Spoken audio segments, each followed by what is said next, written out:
Le parcours des guerrières.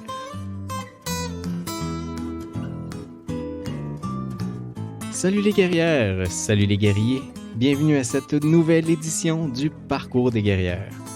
Le Parcours des guerrières est un balado enregistré en direct où l'on prend ensemble le temps pour rencontrer une personnalité féminine d'inspiration, d'exception. Aujourd'hui, ma guerrière est détentrice d'un doctorat en sciences de l'activité physique de l'Université de Montréal et travaille actuellement en tant que chercheuse au laboratoire Tech 3 Lab du HEC en psychophysiologie. Elle est également très impliquée dans la réussite des étudiants et étudiantes universitaires, notamment via l'organisme Taisez-vous, qui organise des Pomodoro à Montréal. Et ceux qui me connaissent savent à quel point j'aime les Pomodoro. C'est donc avec grand honneur que je vous présente cette guerrière au cœur d'or, Élise Labonté-Lemoine. Bonjour Élise. Bonsoir. Salut. Ça va bien? Ça va bien, toi? Ben oui, ça va très bien, merci. Merci d'avoir accepté mon invitation saugrenue ce soir. Ça fait plaisir. Donc, ce que je te propose, c'est qu'on retourne, qu'on fasse en fait un peu dans l'ordre des choses. Donc, ton passage finalement à l'EXAP, ensuite au Tech 3. Merde, j'ai un blanc Tech sur le... 3 Lab. Tech 3 Lab, bon, c'était plus simple que dans mon souvenir. Au Tech 3 Lab et discuter finalement de toute ton organisation à Taisez-vous. À laquelle je suis évidemment sensible. Pour ceux qui me connaissent, vous allez comprendre un peu plus tard pourquoi c'est quelque chose qui me tient à cœur également. Donc, ça te va comme menu de la journée? Parfait.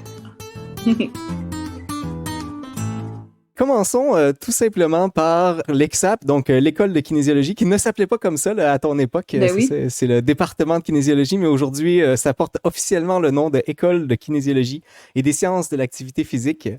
La remarque que j'avais là, initialement, et peut-être que tu ne seras pas d'accord avec moi, mais tu me le diras si c'est le cas, et j'applique cette remarque-là pour moi également. Là, j'ai l'impression qu'on est des meubles à cet endroit-là. Tu sais. Est-ce que tu as eu l'impression d'avoir été longtemps à l'EXAP dans ta vie? Ouais, quand même.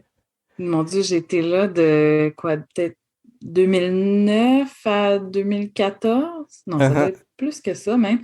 Mais ouais, dans 2006 à 2014, c'est ça. Oui, c'est quand moi je suis rentré à l'EXAP, je te voyais déjà comme étudiante au cycle supérieur. Ah oui, hein, quand même. Ouais.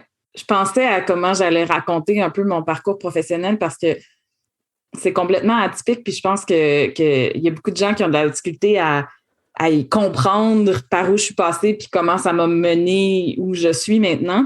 Uh-huh. Puis je me rends compte que finalement, ça a été plein de coïncidences, puis de hasards, puis de petites choses qui mènent l'un à l'autre. Puis en fait, je suis rentrée en kinésiologie parce que j'ai été refusée en physiothérapie. D'accord. Puis j'ai fait même, si je retourne encore plus loin en arrière, j'ai fait mon DEC en sciences, nature et danse au Cégep Saint-Laurent. Danse contemporaine? Danse contemporaine, oui.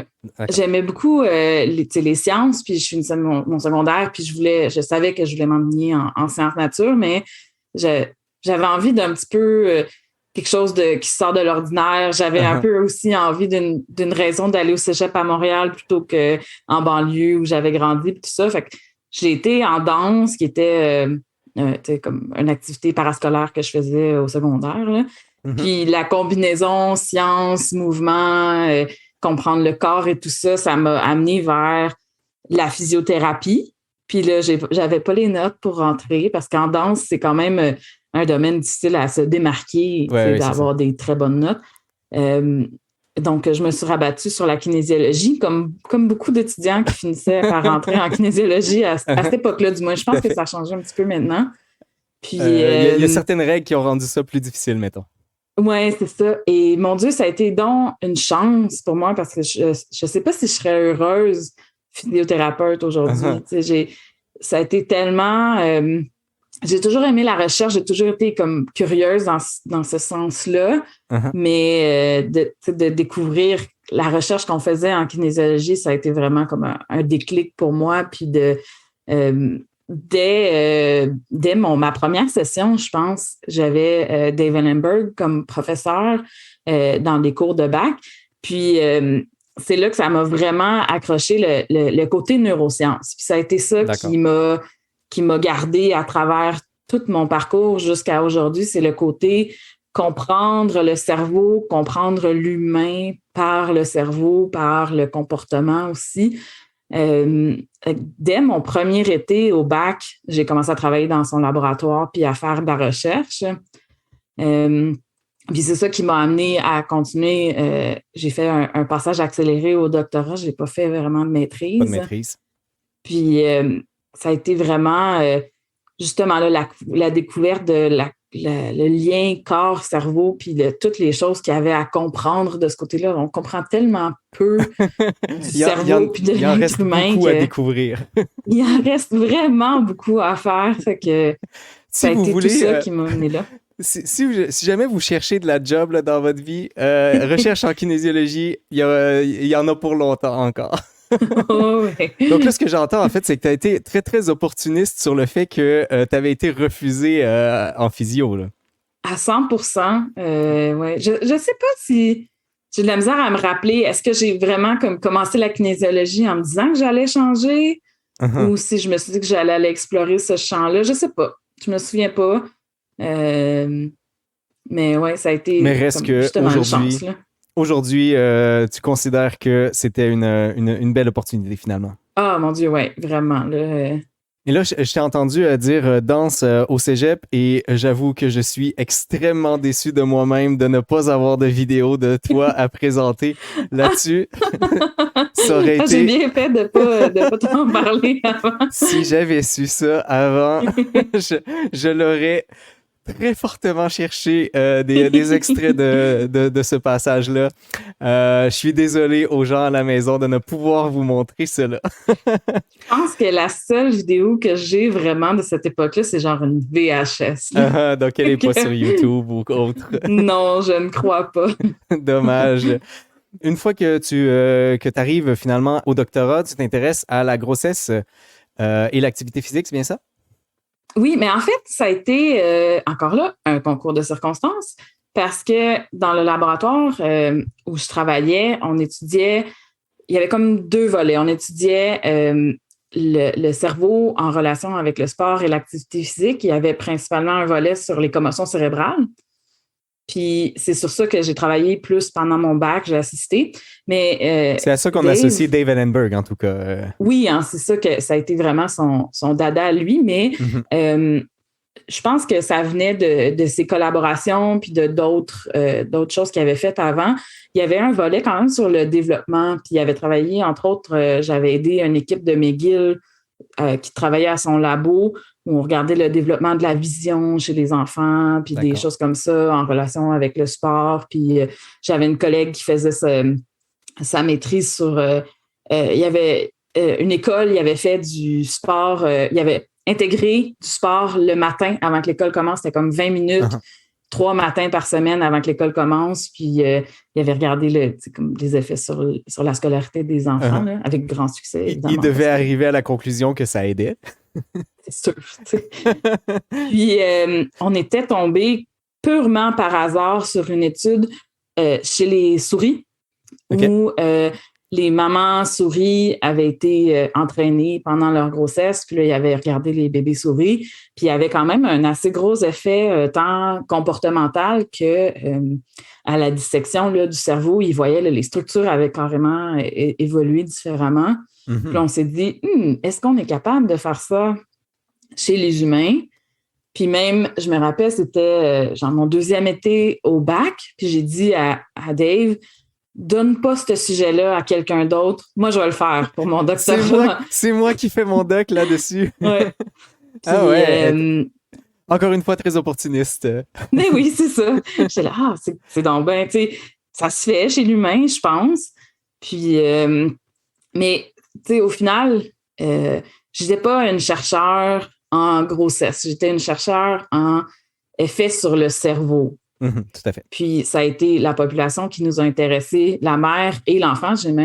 On a regardé chez les femmes, on avait fait des tests chez les femmes enceintes parce que il y a certains certaines diminutions des capacités cognitives qui sont détectables pendant la grossesse, probablement par réorientation de sang, de fatigue, etc., etc.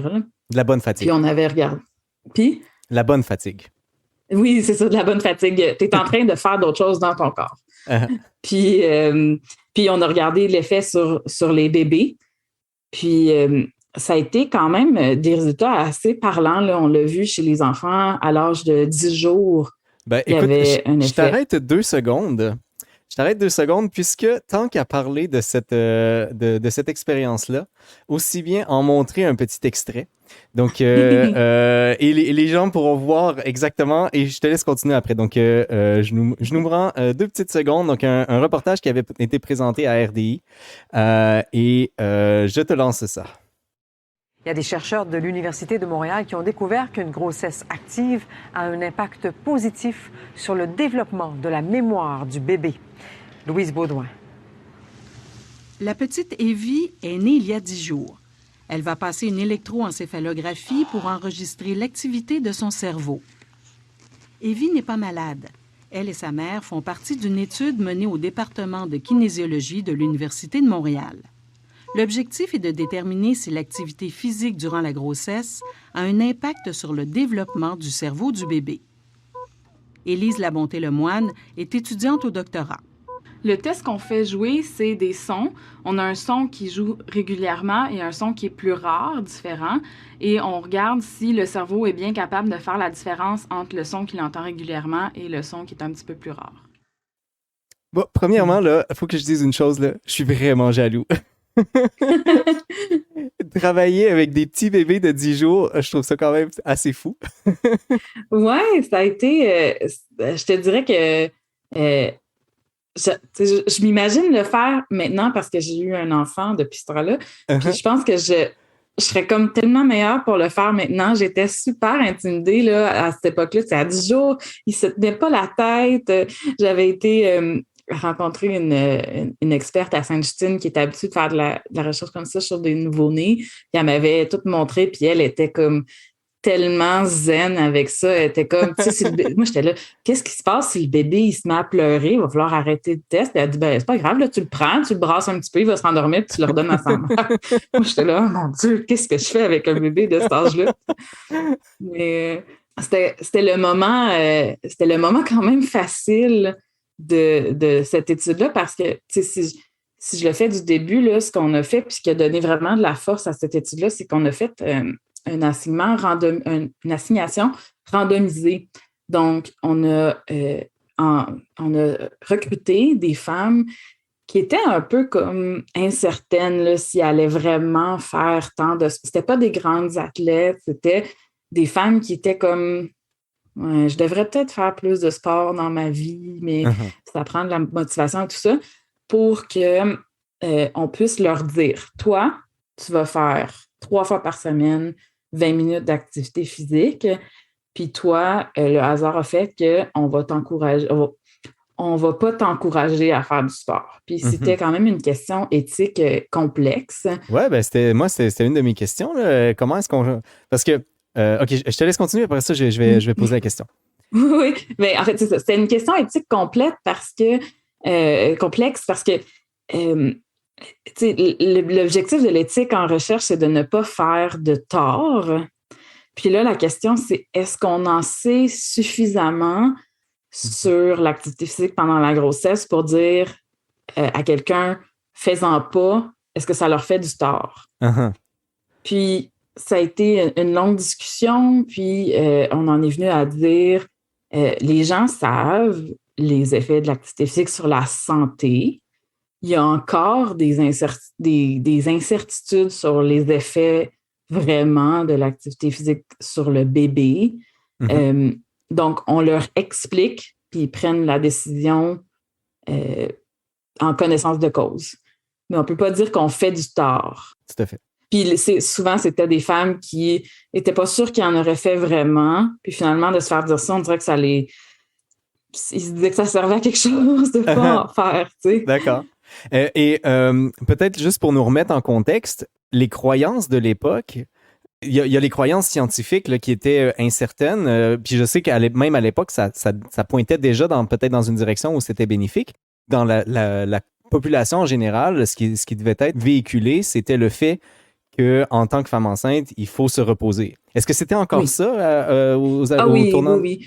J'ai même 2 participantes de l'étude à qui j'ai finalement parlé au téléphone avec leur obstétricien, qui, je pense que pour eux, c'était comme une opportunité de parler à quelqu'un qui avait fait vraiment de la revue littérature sur le sujet, là, puis qui m'avait appelé pour... parce qu'il était comme, je sais jamais quoi répondre à cette question-là. Qu'est-ce que t'en penses? Puis j'avais pu leur expliquer. Donc, c'était... je sais pas si ça a tant évolué que ça. Disons, la croyance scientifique est claire que c'est la sédentarité qui peut faire du tort, tant aux femmes enceintes qu'à tous les types de personnes, ou presque. Et qu'il n'y a clairement pas de tort fait à un enfant par de l'activité physique. À la limite, si tu as comme une super athlète qui s'entraîne trop et qui est mal nourrie, peut-être que ce serait la seule potentiel effet néfaste. Là. Tout à fait.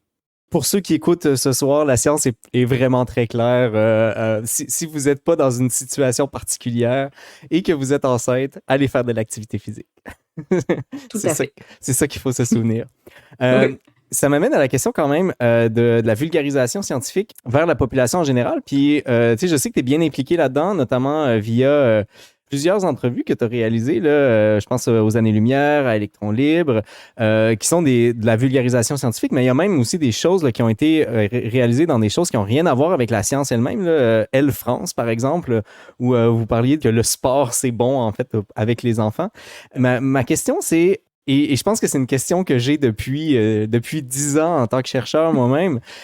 Jusqu'à quel point on aide ou on nuit lorsqu'on donne des informations partielles ou un peu trop en avance sur où est-ce que la science est réellement rendue en tant que chercheur, sachant que généralement, la réponse qu'on devrait donner, c'est « Ah, peut-être ».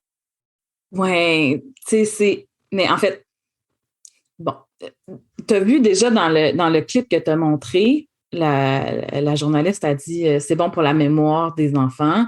C'était pas ça qu'on mesurait, c'était la discrimination auditive. Ouais. Donc, il faut comme accepter qu'ils ne l'auront pas parfait. Puis, quand j'ai publié cette étude-là sur les bébés, dans les jours avant, je ne sais pas comment ils ont su, mais le Bureau des communications de l'Université de Montréal nous avait écrit pour dire on sait que vous allez publier cette étude-là. Ça risque d'être populaire dans les médias. Puis, c'est un beau fleuron pour l'Université de Montréal, évidemment. Donc, ils nous ont géré ça. Ils ont fait un communiqué de presse. D'accord. Puis, la première fois qu'on en a parlé publiquement de nos résultats, je m'en allais à un congrès aux États-Unis. Puis, je m'en rappellerai toujours, j'étais à San Diego, puis j'étais au téléphone avec William du Bureau des communications de l'Université de Montréal, qui était comme, OK, là, je vais te gérer ça. À midi, tu as une entrevue avec le New York Times. À midi et quart, tu as une entrevue avec la presse. À midi et demi, tu as une entrevue avec Radio-Canada. Puis là, j'étais comme, oh my God, qu'est-ce qui se passe? Moi, je suis une petite étudiante. Mais, puis lui m'avait dit, prends une seconde là, avant de faire ton entrevue, puis rappelle-toi, c'est quoi ton message? Puis clairement, le message de cette étude-là, c'est ça fait pas de tort, ça peut même faire du bien à votre enfant. Faites du sport enceinte. C'est un message simplifié, mais qui peut pas être faux finalement. C'est ça, tu sais. Puis, je veux dire, au final, on fait de la recherche pour améliorer le monde, la vie des gens. Tu sais, c'est pour faire du bien. Puis d'essayer de simplifier le résultat, puis de se ramener au c'est quoi le message que je veux que les gens captent. C'était ça. Je pense qu'il y a des études où c'est plus complexe que ça. C'est quoi exactement le message que tu veux sortir? Mais moi, j'ai eu la chance, je pense, d'avoir toujours des études où il y avait un message quand même clair. Qu'on voulait pour le bien de la population communiquée. Alors là, quand tu commences ton entrevue avec « c'est ça le message que je veux que les gens y retiennent », c'est plus facile d'essayer de ramener ça finalement, de ramener la question à ce que tu veux que les gens y retiennent. Puis après ça, bon, la mémoire, la discrimination auditive chez un bébé. Que ce soit un ou l'autre, finalement, c'est pas très important. C'est ça. C'est ça. Bon, quand il y avait des journalistes qui essayaient de dire, ça veut dire qu'ils vont avoir une meilleure compréhension de la lecture à l'âge de 6 ans. Uh-huh. Là, tu essaies de tempérer un peu. Puis, outre l'aspect intrinsèque là, d'un message facile, est-ce que tu navigues bien avec les médias? Est-ce que c'est quelque chose que tu apprécies d'être dans les médias? Apprécie, je sais pas. Je pense que je me débrouille bien. J'ai quand même du plaisir à faire ça. Oui, non, je pense que j'apprécie quand même. Si j'arrive à avoir un message clair, puis à savoir où je m'en vais, j'apprécie. Puis plus le temps avance et j'en fais, plus je deviens à l'aise. Là, finalement, c'est un peu comme n'importe quoi. Avec la pratique, évidemment, on est plus confortable. Là. Est-ce que tu penses que c'est, entre guillemets, inévitable pour les futurs chercheurs, l'aspect médiatique? Tu sais, j'ai vu... dernièrement, là, dans les médias, il y avait des discussions comme quoi les chercheurs devraient un peu combattre les algorithmes de Facebook là, et essayer justement d'en faire plus et pour que ce soit mieux. Puis je pense que il ne faut pas le voir comme une fatalité. Je pense que c'est carrément une responsabilité parce que souvent, je te dirais, les choses qu'on voit beaucoup dans les médias, c'est des trucs de nutrition ou de santé ces temps-ci. Puis c'est facile d'interpréter puis de chialer, de dire « ils nous disent de manger du chocolat une semaine puis pas de chocolat la semaine d'après, puis de boire du vin puis de pas boire du vin puis de manger des œufs puis de pas manger de beurre. » C'est facile de chialer sur ces choses-là puis de dire c'est les journalistes scientifiques ou c'est les journalistes, les médias qui changent toutes les études puis qui les interprètent pas bien, mais on est aussi responsable de ça. Uh-huh. Si on n'est pas dans les médias pour donner nous-mêmes le message, c'est eux qui vont donner le message qu'ils ont compris. Exactement. Puis si on normalise ça, que ça fait partie du métier de chercheur, de communiquer ta recherche jusqu'au bout et pas juste en tant qu'article scientifique, mais jusqu'au bout pour que tes parents soient capables de comprendre ce que ça veut dire. Pour moi, ça fait partie du métier de chercheur. Ça fait partie de prendre tes données, de les organiser, de les analyser, de les visualiser et de raconter l'histoire au bout de la ligne. C'est tout ensemble. C'est super intéressant parce que clairement, le cursus d'apprentissage au doctorat, ça s'arrête à l'analyse et à la communication scientifique à tout le moins. Mais la communication générale, moi, j'ai pris des cours de vulgarisation dans un cours externe, mais ce que j'entends, puis je pense que je suis fondamentalement d'accord, il faudrait que ça fasse partie finalement du cursus parce que dans l'avenir, c'est probablement dans cette direction-là que les chercheurs devront aller, surtout si on se fie, comme tu dis, au fait qu'il y a toute la désinformation à côté qui ont le plein champ si nous, on n'est pas là pour les remettre un petit peu sur la piste une fois de temps en temps. Oui. Puis tu sais, je te dirais, j'imagine qu'on va parler de Taisez-vous tantôt. Puis avec Taisez-vous, on a fait la constatation aussi que quand on allait, on va dans des hôtels ou dans des chalets ou des places comme ça, puis souvent les employés dans certains hôtels en région, ils nous faisaient la remarque « Ah, c'est ça que ça fait des étudiants au doctorat, c'est ça que ça fait des chercheurs. » Puis tu constates qu'il y a quand même une certaine incompréhension de ce que c'est un chercheur, puis que c'est pas une personne super hautaine, c'est pas une personne, c'est juste une personne fondamentalement curieuse. Puis, c'est ça. Fait qu'il y a quand même, je pense, pour beaucoup de gens, une incompréhension de ce que c'est un chercheur, puis de ce que c'est de la recherche. Puis si on arrivait à à mieux passer ce pont-là, puis à être approchable, finalement. Il y a toutes sortes de problèmes dans le monde qui sont liés au fait que les gens ne font pas confiance à la science. Tu sais. Ça va avec ça. Nous amène vers notre prochain sujet qui est ton travail un peu plus récent.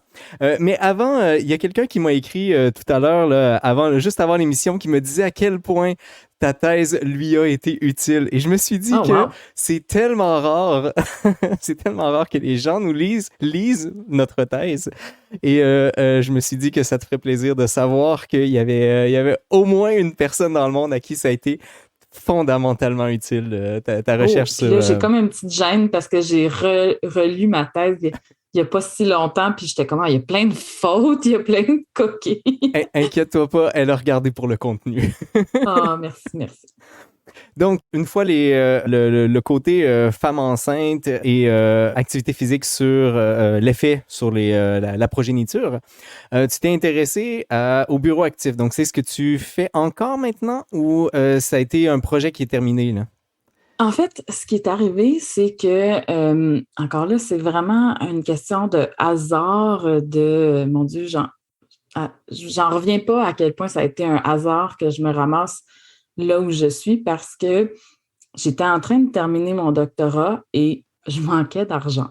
J'avais besoin. Puis là, je me suis dit, il faudrait vraiment que je me trouve une job parce que je sais pas assez ce que je veux faire après. Je peux pas compter sur quelque chose qui va m'attendre le lendemain de mon doctorat. Je vais ralentir un petit peu ma cadence d'écriture pour renflouer mes finances et me donner le temps de réfléchir à ce que je vais faire après ma graduation. Puis, le matin, là, le jour même que je me suis réveillée en me disant « OK, là, il faut que je me mette à chercher un job, je vais me faire un CV, je vais aller... » J'ai vu une annonce d'emploi, puis là, je regardais la liste des compétences, puis j'étais comme « moi, je fais ça, mais je fais ça. » Puis j'avais comme toutes les compétences qu'il y avait de besoin. Puis c'était le laboratoire Tech 3 Lab qui était même pas ouvert encore. Okay. Puis c'est un laboratoire d'expérience utilisateur. Donc, c'est la compréhension de ce que les gens vivent en interagissant avec la technologie en tout genre.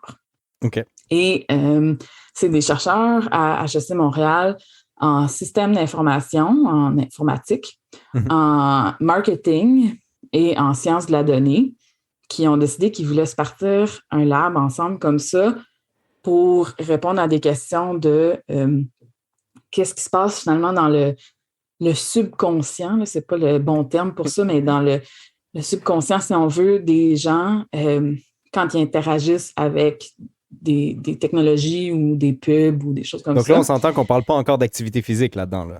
Pas du tout. Là. Non. Et là, ils ont eu une grosse subvention. Ils ont acheté plein d'équipements avec cette subvention-là. Puis là, ils ont reçu l'équipement puis ils se sont dit « Ah, shit, comment qu'on allume l'ordinateur? » On ne sait pas quoi faire avec. Qu'est-ce qu'on fait avec ça? Ils pensaient que comme le vendeur d'équipement, il allait leur expliquer ça puis que ça allait tout fonctionner. On s'entend que c'est de l'équipement d'électroencéphalographie, d'enregistrement de rythme cardiaque. C'était quand même assez compliqué. Là. Puis peut-être pour ceux qui ne font pas nécessairement de recherche, là, ces objets-là, ils sont utilisés par presque personne dans le monde souvent et donc ils viennent avec pas de manuel d'instruction, ils viennent avec des logiciels vraiment vieillis et tout ça. Donc c'est pas des choses qui sont généralement faciles à utiliser. Là. C'est ça. Donc là, ils cherchaient des assistants de recherche pour faire fonctionner tout ça. Fait que j'ai appliqué, je suis allée à l'entrevue, puis j'ai même dit en entrevue, moi, je veux une job 15 heures semaine, puis je veux pas travailler plus que ça. Je finis mon doctorat, je veux rentrer chez nous après, puis je vais juste comme... Puis là, j'ai commencé à travailler là, puis j'ai travaillé comme une débile pendant des mois à faire fonctionner les systèmes, puis tout ça, mais ça a été vraiment un coup de foudre pour moi, ce domaine-là d'expérience utilisateur. Je pense que ça a été chercher vraiment ce que j'aimais de la recherche que j'avais fait, sans les côtés complexes liés à la plupart des études en activité physique, surtout liées à la santé, ça prend du temps. Tu ne peux pas dire on fait 1 heure d'activité physique puis on va voir si ça a un effet. Ça prend des mois à faire un entraînement pour que ça change quelque chose dans le corps d'une personne. Donc, au départ, à cet endroit-là, ça n'avait rien à voir avec l'activité physique. C'était vraiment mes compétences en neurosciences. Ce qu'on a vu finalement dans la vidéo tantôt, le petit bébé là, avec le casque sur la tête. On utilisait ces casques-là chez les adultes pour évaluer est-ce que tu enregistres plus l'information d'un site web si tu utilises un écran tactile versus un écran avec une souris. Est-ce que ça, c'était dans les premières études qu'on a faites là. Si tu te fais interrompre par un pop-up dans ton écran d'ordi, combien de temps ça te prend à retourner au niveau de concentration que tu avais avant que ça arrive? Est-ce qu'on a la réponse? Je suis curieux. C'était autour de... ça fait un petit moment, ça. J'ai envie de dire 20 secondes. On s'entend que c'était des pop-up, là, genre ping, puis tu le regardes à peine, puis tu continues ta lecture. Là. Mais tu perds quand même comme un bon 20 secondes. Là. Wow. Donc, désactivez vos notifications email. Et vraiment, oui. On rapetisse le message, là. Ça a été vraiment c'est ça, un super intérêt pour la recherche en expérience utilisateur, puis tout ce qui est comprendre l'être humain dans son entièreté, là, disons. Donc là, dans son expérience utilisateur, est-ce que tu dirais que c'est synonyme dans ce cas-là de psychophysiologie? Oui, c'est... pas vraiment, mais la façon dont nous, on l'utilise, c'est de la psychophysiologie ou de la neurophysiologie, dépendamment des outils qu'on utilise. Là. L'expérience utilisateur, c'est tellement global, c'est tellement holistique que ça peut être... il y a des gens qui font de l'expérience utilisateur dans des lobbies d'hôtels à voir c'est quoi ton expérience avec le décor puis l'organisation, puis ça aussi, c'est de l'expérience utilisateur, là. Mais nous, c'est vraiment comme des façons subconscientes. On dirait que je ne trouve pas de meilleur mot que ça pour l'expliquer de manière compréhensible pour tout le monde. D'aller chercher, on appelle ça implicite-explicite souvent. L'explicite, c'est ce que tu es capable de verbaliser, c'est comment toi, tu as perçu ton expérience. Puis l'implicite, c'est toutes les choses que tu as ressenties sans t'en rendre compte ou sans être capable de l'expliquer. C'est ça qu'on a développé vraiment une expertise à aller étudier ça. Puis maintenant, même, on se concentre surtout à développer des meilleures méthodes, des meilleurs outils pour faire ce genre d'études-là. Et là-dedans, qu'est-ce qui t'amène ou qu'est-ce qui ramène l'activité physique? Ça a été une pure coïncidence, encore là. Encore? Mais ça a été... C'est la soirée de saisir les opportunités. Je dis opportuniste, mais ça sonne pas très bien. Saisir l'opportunité.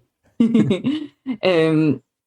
que je voulais faire une demande de subvention postdoctorale, puis on essaie de trouver une façon d'aligner mon background en kinésiologie, puis les recherches qu'on faisait là. Donc, on s'est mis à étudier les bureaux actifs, tant debout qu'en marchant, puis à voir, entre autres, comment ça a un effet sur ta capacité à utiliser un système informatique, ta concentration à utiliser un système informatique, et tout ça. J'ai entendu quand même quelques entrevues, là, notamment celle avec Électron Libre, que je mettrai en commentaire. Ça vaut vraiment la peine. Le topo à Télé-Québec vaut vraiment le détour. Mais bref, ce que je retiens, là, peut-être le terme que je t'entends dire le plus souvent par rapport à ça, c'est que la sédentarité, c'est la nouvelle cigarette. Tu sais, c'est la cigarette de notre génération, finalement. Est-ce que c'est aussi ressenti par le public? T'sais, si on se ramène dans les années 70, tu dis au monde que la cigarette, c'est entre guillemets la fin du monde. Le monde va faire ouais, c'est ça. Aujourd'hui, est-ce qu'on a la même approche envers la sédentarité qu'on pouvait avoir avec la cigarette par le passé? Oh mon Dieu, c'est une excellente question. Est-ce que c'est de cette ampleur-là? Probablement. Ouais, je Ou pense. peut-être que le monde le savent, mais qu'ils n'en font pas plus de toute façon. Ouais, mais tu sais, une des choses que j'ai constatées dans les études sur les bureaux actifs, justement, c'est que la seule argument qui semblait pertinente pour des décideurs en tout genre, Uh-huh.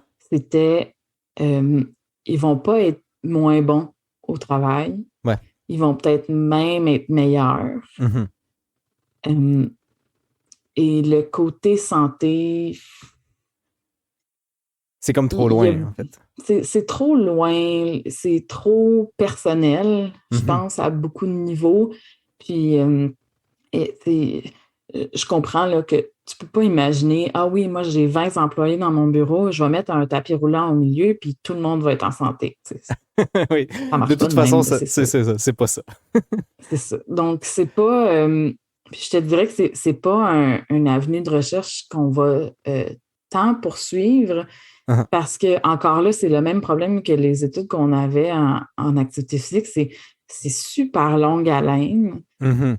et c'est assez difficile d'ajouter des choses intéressantes. C'est-à-dire, je pense pas qu'il y a bien du monde dans la vie qui vont dire ah non, un bureau actif, ça sera pas bon. Tu sais, je pense que la Mhm. plupart des gens comprennent facilement Ouais. que ça a un effet bénéfique. Fait que là, toutes les petites nuances qu'on peut ajouter dans notre compréhension en recherche, ça n'aura pas un gros impact. Puis c'est pas plus d'études scientifiques qui vont convaincre les gens de changer des comportements. Je comprends. En fait, ça sonne comme une question plutôt académique, finalement, que une question qui est tournée vers, encore une fois, l'expérience utilisateur, donc quelque chose qui va réellement influencer ce qui va se passer dans la vraie vie. Oui. Je te dirais, si j'avais à faire une recherche dans ce domaine-là, je pense que ce serait plutôt de l'ordre de si je le présente de telle ou telle façon, est-ce que ça convainc plus les gens? Si j'organise le système de telle ou telle façon pour qu'il soit plus facile à utiliser, est-ce que ça va avoir un impact sur l'utilisation? Ce genre de questions-là que je trouve plus utile à long terme pour la société en général même. Là. Oui, oui, oui. Ouais. Avant de terminer là, sur le côté recherche, parce que je veux vraiment aller vers taisez-vous avant qu'on doive se laisser. Tu as glissé mot tout à l'heure là, sur le fait que t'es maman. Félicitations, premièrement. Voici maman Élise. Ah! Est-ce que c'est difficile, chercheuse maman? Chercheuse, maman, je trouve que ça se combine quand même bien, outre certains petits temps de la pandémie, disons. Mais ça touche en fait au fait que j'ai choisi de ne pas être professeure. Okay. Je me suis retirée il y a quelques années d'un processus d'embauche pour un poste de professeur en me disant ça, c'est pas la carrière que je veux, d'avoir autant de chapeaux différents. Mm-hmm. Et je pense que ça va avec ma personnalité que j'ai identifiée, puis que pour moi, j'ai beaucoup de difficultés à pas me laisser complètement absorber dans le travail que je fais. J'aime ça, être complètement centrée sur un truc et être enseignante, superviseur, chercheur, auteur, faire du service, comme on dit dans le milieu académique, tous les rôles qu'un professeur peut avoir, j'ai envie de les faire pleinement. Puis je ne me voyais pas être capable de tout faire ça. Donc, j'ai enlevé le chapeau enseignant. Je comprends. J'en enseigne pas. J'ai eu une incroyable opportunité de développer finalement un poste de chercheur au sein du laboratoire puis de la chaire de recherche qu'on a eue à ce moment-là, où je suis chercheur à temps plein avec presque toutes les capacités d'aller chercher des subventions, de faire des projets de recherche de manière indépendante, sans avoir le poste entier de professeur. Uh-huh. T'as le côté fun sans le côté plate, finalement. Là. Bien, selon moi, je pense que, puis je pense que l'enseignement, c'est aussi super le fun. Puis, il y a des postes à HEC de maîtres d'enseignement qui sont un peu l'équivalent, mais qui font juste enseigner, ils font très peu de recherche. Puis, c'est assez nouveau. Il n'y a pas beaucoup d'universités qui ont ce type de poste-là, mais je trouve que c'est franchement... Donc là, ce que tu veux dire, c'est que le prof en question, contrairement à ce qu'on entend quand on entend professeur d'université, il n'est pas en train de faire de la recherche, il est là pour enseigner à des étudiants, c'est ça? Exactement. Fait qu'il y a, tu vois, à HEC, il y a maître d'enseignement qui fait que de l'enseignement, il y a un professeur qui fait les deux, puis il y a un chercheur qui fait que de la recherche. D'accord. Puis, par contre, le poste de chercheur ne mène pas à une permanence, donc c'est le désavantage. Il y a une certaine instabilité associée à ça, mais c'est j'ai même pas envie de dire sacrifice parce que je trouve pas ça difficile à vivre en ce moment, là, du moins, de ne pas avoir cette permanence-là. Peut-être qu'un jour, je vais m'en mordre les doigts, mais à date, la vie m'a menée à des endroits, j'ai eu des belles opportunités, ça m'a bien servi. Mais oui, donc, pour répondre à ta question, je trouve pas ça trop difficile à vivre, le métier de chercheur, parce que j'ai le fardeau de l'enseignement en moins, puis ça me permet d'être capable de terminer mes journées à temps. Je travaille très peu le soir, la fin de semaine, puis j'arrive à être pleinement présente à la maison et pleinement présente au travail. Et bon, évidemment, j'ai un conjoint merveilleux, un mari merveilleux qui partage tout à la moitié avec moi. Donc, je pense pas qu'il faut entendre ça puis dire le milieu académique est très favorable à la parentalité. Il y a plein de gens pour qui ça se passe pas comme ça. Ça peut être difficile, effectivement. Oui, moi, j'ai eu la chance. Écoute, je t'emmène sur le sujet de Taisez-vous parce que on arrive dans les dernières une dizaine de minutes et j'aimerais ça t'entendre m'expliquer ce que c'est Taisez-vous. Je sais c'est quoi évidemment, mais j'aimerais ça t'entendre me l'expliquer. Mais Taisez-vous, c'est un organisme à but non lucratif qui est là pour supporter les étudiants au cycle supérieur, les jeunes chercheurs, dans la rédaction et pas en les aidant avec du contenu ou du mentorat, comme on a traditionnellement dans les universités, mais en les aidant avec ce qu'on appelle des environnements favorables. Puis quand on parle d'environnement, on parle physique, mais on parle aussi d'atmosphère, de communauté, de toutes les choses qui permettent d'être bien dans ce rôle-là d'écrivain, d'écrivaine, en rédaction au cycle supérieur et plus tard aussi. T'sais. Puis je te dirais que la phrase là, qu'on aime bien utiliser, taisez-vous, c'est pour rédiger plus, rédiger mieux, rédiger ensemble et rédiger autrement. Puis, bon, plus dans le sens d'être évidemment plus productif. Mieux, c'est de bien vivre cette phase-là, puis d'être en bonne santé mentale au final, là, puis d'être moins en souffrance. Il y a souvent une association de souffrance avec l'écriture académique. Puis, il y a vraiment moyen d'être bien dans ça. C'est pas obligatoire de souffrir pour écrire. C'est pas obligatoire de souffrir dans cette phase-là, je vous le promets. Et tout ça passe par l'écriture ensemble, que ce soit virtuel, en personne ou de toutes sortes d'autres combinaisons de tout ça. Et de rédiger autrement dans la mesure où on a des valeurs de ce qu'on appelle la révolution académique, c'est-à-dire d'aller changer les façons de faire, d'aller changer les mentalités, d'aller changer la philosophie là, du milieu académique. Puis, Taisez-vous a maintenant 6 ans Et on le voit, il y a des petites phrases qui sont ajoutées dans des politiques des ministères de Qui sont issus de l'éducation, vous. qui ressemblent drôlement aux valeurs qu'on essaie de transmettre, tu sais.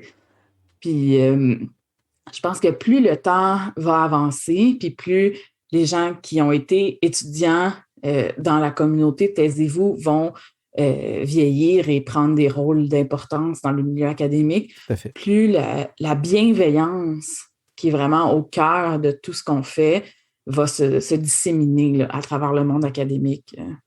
C'est tellement beau dit comme ça. Pour ceux qui n'auraient pas suivi, là, je vais écrire comment ça s'écrit, parce que taisez-vous, ça sonne tais-toi, mais c'est évidemment pas écrit comme ça. Là, je suis désolé, je suis pas capable de mettre les accents quand j'écris, mais c'est taisez-vous comme ça. Thèse en faisant un jeu de mots là, sur l'écriture de la thèse, évidemment. Le jeu de mots est fortement au cœur de nos méthodes de communication. D'accord. Comment ton implication a commencé à Taisez-vous?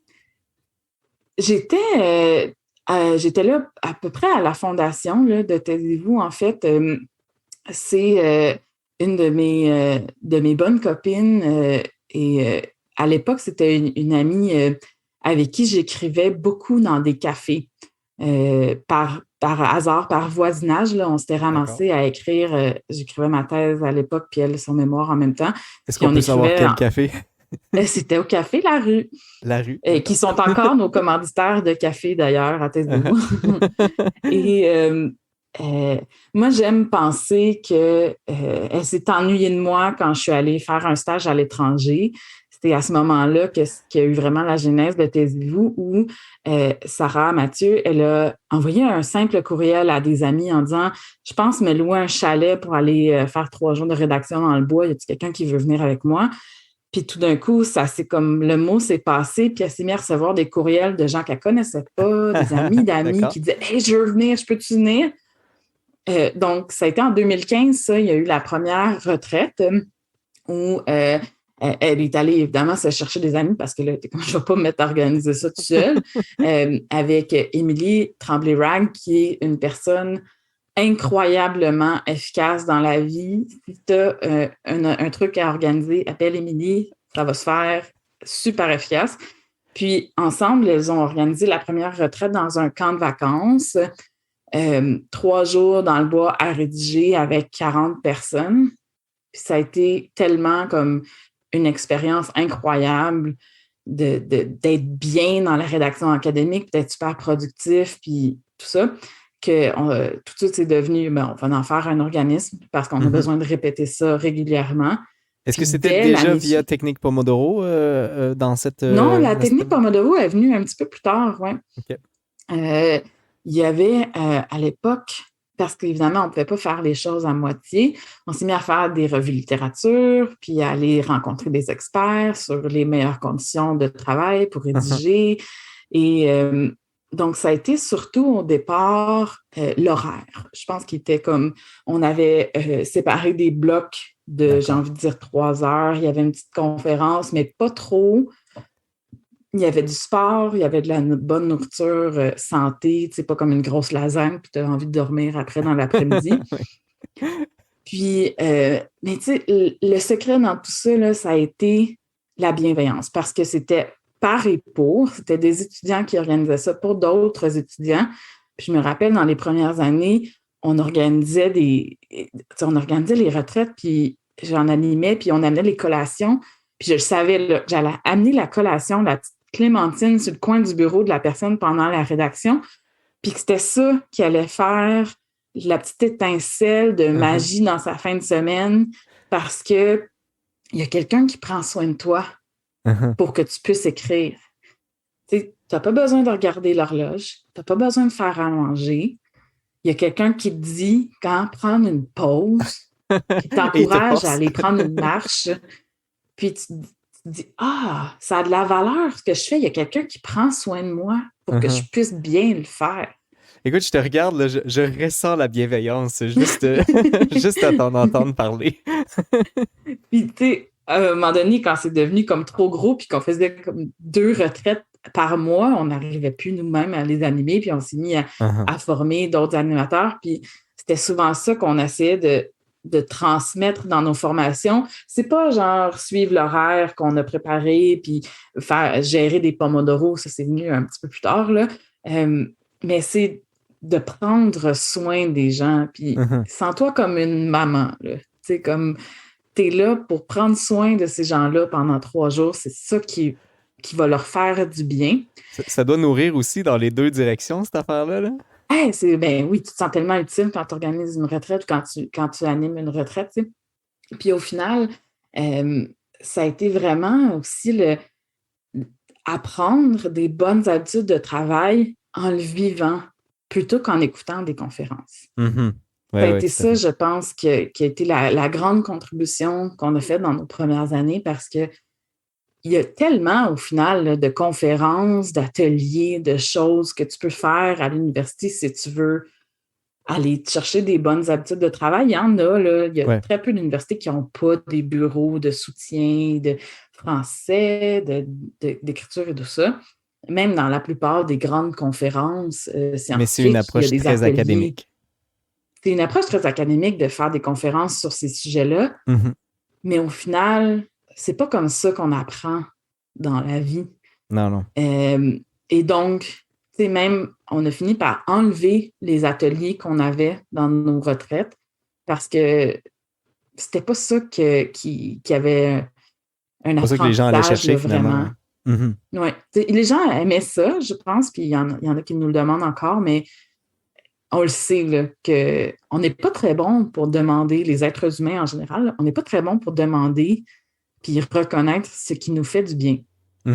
Et c'est en le vivant, puis tu le vis une fois, puis 2 fois, puis là, tu te sens tellement bien après une retraite, puis tu es tellement mieux dans ta rédaction pendant comme 1 mois après la retraite que tu te dis « Ah, mais peut-être c'est le fait que j'allais prendre des marches tous les midis dehors où il y a des arbres, puis c'est le fait que je prenais des vraies pauses, puis je travaillais pas toute la nuit, puis j'avais un horaire régulier, puis je faisais des pomodoro, puis je buvais de l'eau, puis je mangeais des collations parce que quelqu'un me les apportait. C'est tout ça qui compte en même temps, là. Oui, c'est ça, tu sais. Ouais. Il y a, outre le fait qu'il y a de l'expérientiel, visiblement, il y a aussi quand même certains outils qui ont été produits. Et je pense notamment à un balado. Et le tout premier épisode, tu en faisais partie. Donc, je nous invite à écouter un petit extrait de ce premier épisode-là également. On parlait de bienveillance tout à l'heure. Ayez ça en tête. Je pense que ça va bien fonctionner. Mais on dirait que j'ai de la difficulté à les placer dans le temps parce que je me dis, est-ce que mardi matin, je vais avoir la motivation de travailler sur le projet, sur tel projet, ou est-ce que je vais avoir la motivation de faire telle tâche? Oui. Mais, tu sais, il faut prendre un petit pas de recul, là, puis on en met beaucoup sur le dos de la motivation. On se dit souvent, je vais y arriver quand je vais être motivée, ou si j'étais juste plus motivée, tout serait bien, il y aurait des calinos partout. Mais la motivation, là, il faut se rappeler que c'est une force intérieure, c'est un outil qu'on a pour être capable de faire des choses, même si c'est difficile, même s'il y a une barrière en avant de soi. Mais, tu sais, l'autre façon de voir ça, c'est que si on baisse la barrière, puis que tu as moins haut là, à passer par-dessus, ça va aussi être plus facile. C'est à ça que ça sert de se donner des outils, de se donner un cadre, de s'organiser, peu importe la façon, c'est que ça enlève là, la barrière, les obstacles en avant de toi. Puis là, tu as juste besoin de te faire confiance, puis de te laisser aller, puis de suivre ce que tu avais déjà prévu de toute façon. Je pense qu'on entend encore une fois la bienveillance là-dedans. Il y a aussi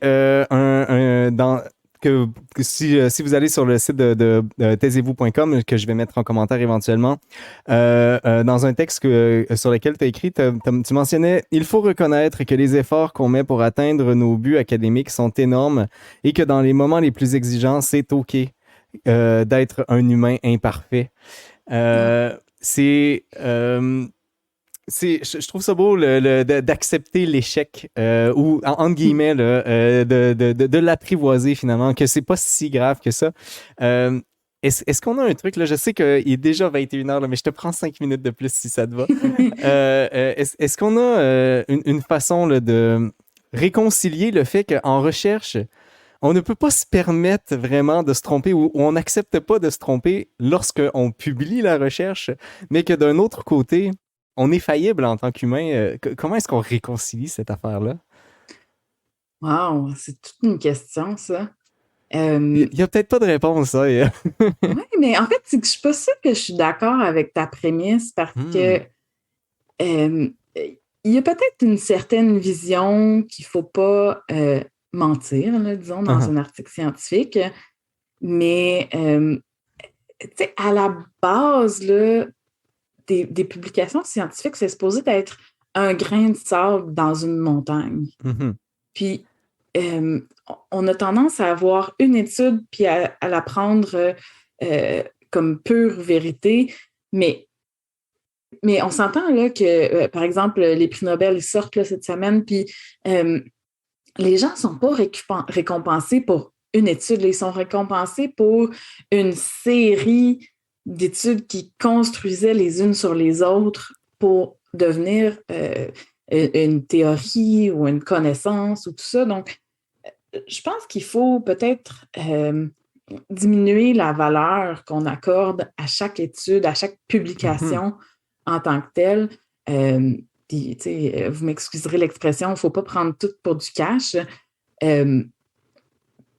C'est ça. C'est pas qu'on se trompe, c'est qu'on n'a pas la vérité entière avec une seule expérimentation. C'est parfait. Souvenez-vous de ça. Évidemment, ce qu'on ne dit pas là-dedans, c'est n'ayez pas de rigueur, tu sais. Évidemment. Non, pas du tout. Non. Mais je vais m'en mordre les doigts de citer le directeur de mon laboratoire, mon collègue, qui dit toujours, qui est une personne du milieu, disons, des affaires, ou en tout cas qui est à HEC, on apprend beaucoup de choses de l'entrepreneuriat, puis en ayant conjugué l'entrepreneuriat avec Taisez-vous, puis le milieu académique, pour moi, il y a des valeurs d'affaires qui sont vraiment pertinentes là, d'aller jusqu'au bout, justement, de son idée, là, comme je disais tout à l'heure, d'amener les conclusions jusqu'au bout de ses idées. C'est vraiment des choses qui viennent du milieu des affaires. Et il cite toujours Wayne Gretzky. D'accord. On manque les shots qu'on ne prend pas. Ceux qui ont vu The Office aussi l'ont vu. C'est vrai, il dit ça dans The Office. Mais ouais, j'aime mieux citer The Office que citer le milieu des affaires puis Wayne Gretzky. Mais bon. Et donc, si on publie pas, on fait pas les études, on n'applique pas sur les subventions, puis on n'essaie pas de tirer des conclusions puis d'aller chercher des questions de recherche qui semblent un peu à l'extérieur de son champ, de ses compétences, de où on pense qu'on peut aller, on passe à côté des trucs les plus intéressants. Donc, ouais, je pense qu'il faut voir ça comme c'est pas de mentir, c'est pas d'être imparfait, c'est juste de prendre des chances parce que c'est là qu'on découvre les choses les plus intéressantes. C'est une magnifique pièce de sagesse, Élise. Merci. Je nous montre quand même l'équipe de Taisez-vous, là. Vous avez l'air absolument charmants tous ensemble à vous amuser comme ça. Donc, je sais pas si c'est l'équipe de quelle année, mais j'imagine que c'est toujours le même type d'ambiance que vous avez entre vous. Ah oui, absolument. Ça date, mon Dieu, ça devait être 2018, j'ai envie de dire, cette équipe-là. C'était évidemment Noël, comme vous pouvez voir avec nos couleurs. Ça a l'air d'être d'une équipe absolument adorable. Il y a tellement d'autres choses sur lesquelles je voulais aller, mais il est déjà 21h05. Écoute, je te laisse un petit mot de la fin, mais je vais l'orienter quand même, le petit mot de la fin. T'as rédigé un chapitre de livre qui fait partie, en fait, à l'intérieur de l'idée même de Taisez-vous. Le titre du livre, c'est « Se former à et par l'écriture du qualitatif ». Et le chapitre sur lequel tu as travaillé, c'est « Rédiger plus, mieux et ensemble ». Ça me rappelle quelque chose de l'entrevue plus tôt. 2 méthodes structurantes pour soutenir la rédaction académique. Est-ce qu'il faut qu'on dise aux gens de se procurer le livre, Élise? Certainement. Je pense que c'est un volume sur lequel tous les auteurs ont travaillé fort. Mais j'ai envie de vous dire, au lieu de lire le livre, vivez-le. D'écrire ensemble avec d'autres personnes qui vivent les mêmes réalités, puis de prendre des bonnes habitudes par l'expérience, c'est la meilleure des choses, que ce soit par les activités de Taisez-vous ou par les Pomodoro que Benjamin offre. Merci pour la publicité. Ou simplement par un rendez-vous dans un café avec d'autres personnes qui sont en rédaction. Pour moi, c'est la meilleure façon de bien apprendre ça puis de le vivre de manière positive. Eh bien, je crois que c'est une excellente façon de terminer cette entrevue. Merci beaucoup, Élise. Ça a été un grand, grand plaisir. Plein de petites bulles de sagesse que les gens pourront récupérer et espérons réutiliser dans leur quotidien à eux. Oui, bienveillance et saisir l'opportunité. Moi, c'est les 2 mots que je conserve de l'entrevue de ce soir. Je vais poster l'entrevue en question avec tous les liens. Les liens, je pense notamment au lien de Taisez-vous, sur le balado-diffusion de Chute, qui est celui de Taisez-vous également, et aussi l'entrevue sur les femmes enceintes qui a été faite aux Années-Lumière, à Électron Libre également sur les bureaux actifs, et finalement, évidemment, le livre que je vous mentionnais juste un peu plus tôt. Merci encore, Élise. Ça a été vraiment, vraiment un grand plaisir de t'avoir ce soir. J'espère que ça t'a plu également. Ah oui, merci beaucoup. C'était super le fun. Vous venez d'entendre le parcours des guerrières avec Élise Labonté-Lemoine. Notre prochain rendez-vous sera avec Gabrielle Gauvin. Gabrielle est formatrice en périnatalité au Centre périnatal Entre deux vagues. Elle est passionnée par le portage, l'allaitement, la parentalité positive, la musique et le plein air. Si vous êtes intéressé à assister à l'enregistrement du parcours des guerrières, je vous invite à vous abonner à la page du Scientifique du lundi sur Facebook pour être notifié des différents événements à venir. Avec vous, c'était le Scientifique du lundi qui vous souhaite bonne science.